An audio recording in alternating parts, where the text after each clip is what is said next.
నమస్కారం. నా పేరు శ్రీరామ్ శర్మ. ఒక వాలంటరీ ఆర్గనైజేషన్కి ఎఫ్సిఆర్ఐ భారత ప్రభుత్వం ఇచ్చింది. ఎఫ్సిఆర్ఐ అంటే ఫారిన్ కంట్రిబ్యూషన్ రెగ్యులేషన్ యాక్ట్ అనుసరించి విదేశాల నుంచి చందాల కోసం ఏదైనా వాలంటరీ ఆర్గనైజేషన్ సోషల్ వర్క్ చేయడానికి ఇట్లా ఎఫ్సిఆర్ఐ ఇచ్చిన దాన్ని గౌరవ సుప్రీంకోర్టులో ఛాలెంజ్ చేసింది భారత ప్రభుత్వం. సుప్రీంకోర్టు చాలా సీరియస్గా తీసుకుంది. ఇట్లా మీరు డబ్బులు ఇవ్వరు, ఏదో ఎన్జిఓలు డబ్బులు ఇస్తుంటే మీకేంటి అభ్యంతరము సోషల్ వర్క్ కోసం అని చెప్పేసి ఇట్లా భారత ప్రభుత్వం ఛాలెంజ్ చేసిన పిటిషన్ను ఎఫ్సిఆర్ఐ కోసం అని ఫైల్ చేసిన పిటిషన్ను సుప్రీంకోర్టు తిరస్కరించింది. ఎన్జిఓలకు ఫండ్స్ ఇస్తే మీకేంటి అభ్యంతరం అని, మీరివ్వరు వాళ్ళు ఇస్తే మీకేంటి అభ్యంతరం అని ప్రశ్నించి ఇట్లా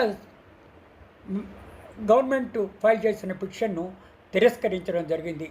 ఎఫ్సిఆర్ఐ వాలంటరీ ఆర్గనైజేషన్కి ఇస్తే మీకు వచ్చే అభ్యంతరం ఏంటి అని భారత ప్రభుత్వం ఫైల్ చేసిన ఈ ఎఫ్సిఆర్ఐ పిటిషన్ను గౌరవ సుప్రీంకోర్టు తిరస్కరించడం జరిగింది.